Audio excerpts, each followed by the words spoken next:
Out of everywhere I go, this is probably my most used overnight spot. I've probably spent like well over 50 nights right here. It's quiet, it's private. The trail in is a bit rough, so it never sees any traffic. I can sit here all day with the side door wide open, and Rocco can just roam around and do as she pleases. It really is the perfect spot for us. Sometimes, I mean, it clicks in, like, what am I doing? It feels a bit strange to just live outside of town for free in the forest, but I think that's a key feature for most of us long-term full-time van lifers, that we're a bit strange at our core, so it does fit together.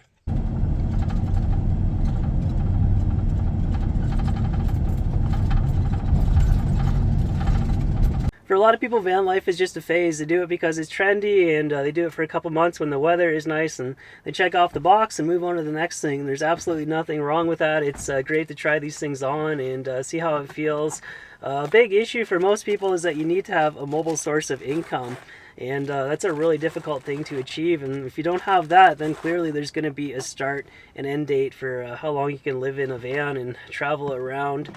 And also in Canada, I mean, the weather is cold for like 90% of the year, and not many people are willing to deal with that. Even myself, I've gone down to the States for the last 2 winters just to get away from it. And like full-time year-round van life is just so much more popular down there. Well, I've talked a lot about mental burnout over the last year and a half. My issue has nothing to do with van life or YouTube. It's just the simple fact that I suddenly developed a photosensitivity issue with screen time that makes me feel really sick, and I need to be careful with it. And also, it used to be just the sheer amount of alone time just really started to grind on my mental health. But ever since adding Rocco into the mix, I do feel a lot better. I see on a lot of other van life channels, they talk about mental burnout, and usually they say their issue is van life, and what they have to do is like switch up their lifestyle, live in a hotel for a couple days or a house, and recenter themselves, and they'll feel better after that. But for me, I mean, the van is my comfy spot, and like when I'm out hiking, I look forward to coming back to it and spending time here. This is like the apex of all my dreams over like the last decade to reach this point, and I have no urge or desire to change anything. I mean, it would be nice not to spend my entire life alone, but that's a completely different story.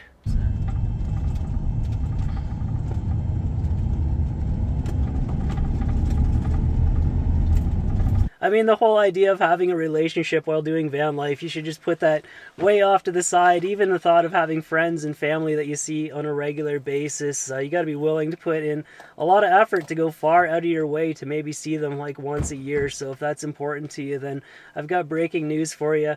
Not everyone just wants to live like a weirdo recluse in the forest outside of town, but that's another thing. Like, I've always struggled to fit in, so it just like I can mentally tolerate these situations where other people would just be completely uncomfortable. I drove my van partway up this last year, and it was a complete thrashing, so this is like the perfect opportunity to utilize the e-bike instead of inflicting more damage on my poor old Humpty Dumpty van. So I'm headed for Chisel Peak today. I hope I have enough time to do it. It was almost noon by the time I got moving. This trail goes a long way up. I'm already 11 kilometers into this, and it's only another 2 kilometers to the summit. This is just way too steep for this e-bike. It doesn't have enough torque like a dirt bike would for this, so I just need to throw it in the forest, start walking.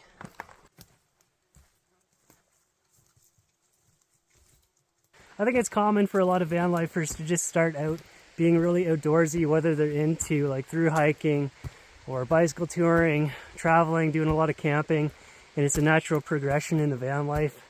I spent over a year living on a bicycle with just the basic ingredients of food, water, and shelter, and I still consider myself to be on the minimalist side of things, and I just love the fact that everything I own fits inside a van, and no matter where I am, I always have everything I need. I also think a lot of people really enjoy having a sense of community and structure in their day-to-day life, and the idea of having 100% freedom is just overwhelming. But for me, I love being on my own schedule and calling the shots. I don't know what I'm doing next week, let alone tomorrow, and that's how I like it.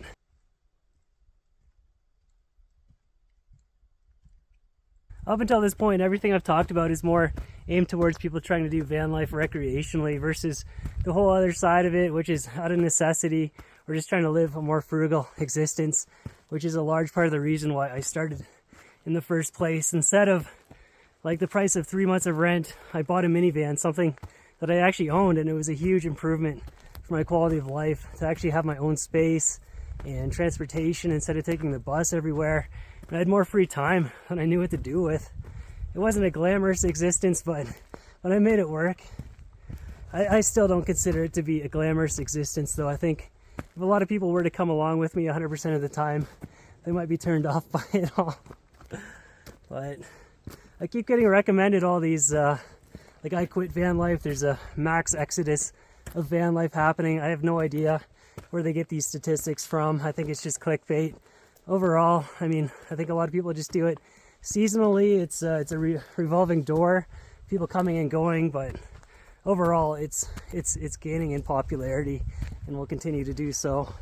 I think that's all I have to say about that for now. All the bits and pieces and ingredients that it might take to enjoy van life and stick with it for the long term. I mean, I think the biggest hindrance is just having a nomadic source of income, or you're married and have kids. So that's why I'm here, so you can live vicariously. But it's also interesting, this whole scene that has emerged of people clearly doing YouTube van life because it looks like a viable career option. And I mean, it's just so difficult to stand out, but it can happen. I feel like I just kind of fell into it. So I'm really glad that you guys are still watching these videos after all these years as I drag my butt up all these mountains. And I think this one's gonna take about another half hour to get to the top.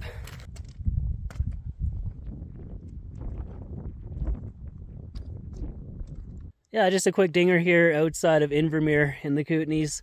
Fun for the whole family, plus a dog.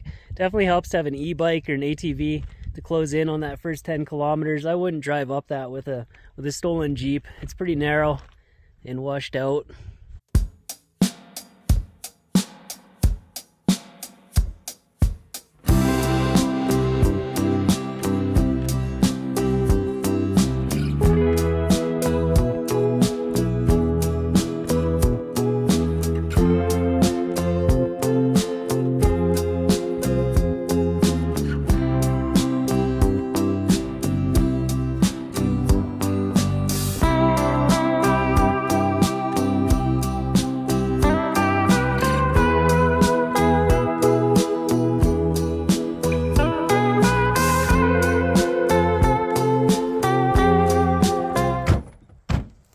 I probably could have slept right there, but I decided to come back to my good old trusty spot for another night. But before I make dinner, I got to get something out of the way. I get a lot of requests to produce a cookbook, but most of the recipes I use either come from online or cookbooks, so it would just be a work of plagiarism if I ever did that. So what I can do instead is recommend this cookbook, Easy Cooking with Your Ninja Foodie by Christy Bernardo. I've used a lot of recipes out of this one, and I can highly recommend it, except for don't ever finish your ribs with the air fryer. You got to do it over a barbecue or a fire. That's the only way to do that. So tonight I'm gonna make these salmon cakes with sriracha aioli. So I'll put the salmon, an egg, breadcrumbs, salt, pepper, garlic powder, all in a bowl, and mix it up. And then this needs to be refrigerated for about 15 minutes. And then the aioli is just some mayo and sriracha. Pretty simple. I also want some vegetables and potatoes to go along with this. I'll pre-boil these potatoes so that they cook at the same rate as everything else later on.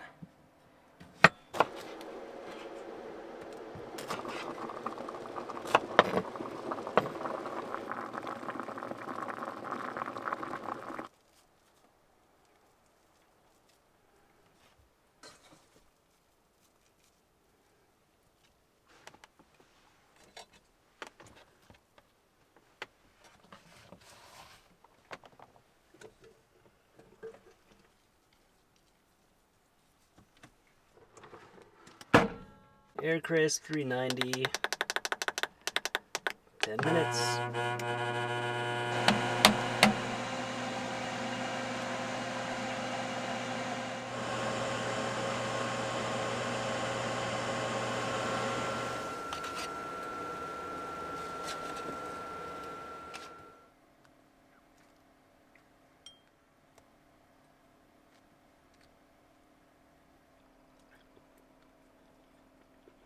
Very yummy, lots of flavor to be had in this dish. Healthy too. And of course, it's not complete without one dog hair. I was starting to think the Ninja Foodie wasn't trail rated, but it was just a couple screws came loose. That's why it was making that nasty rattling noise. Fixed. And with that, another episode draws to a close. Hope everyone is doing good and not affected by all the forest fires happening this year. If you've got clear skies, then get out there and enjoy it. Have a good time. I've already got the next one all planned out. Looks like it's going to be an overnighter in the Purcells that I'm excited to go after. So I'll see you there when it happens. Thanks for watching and coming along, and I'll see you in the next episode.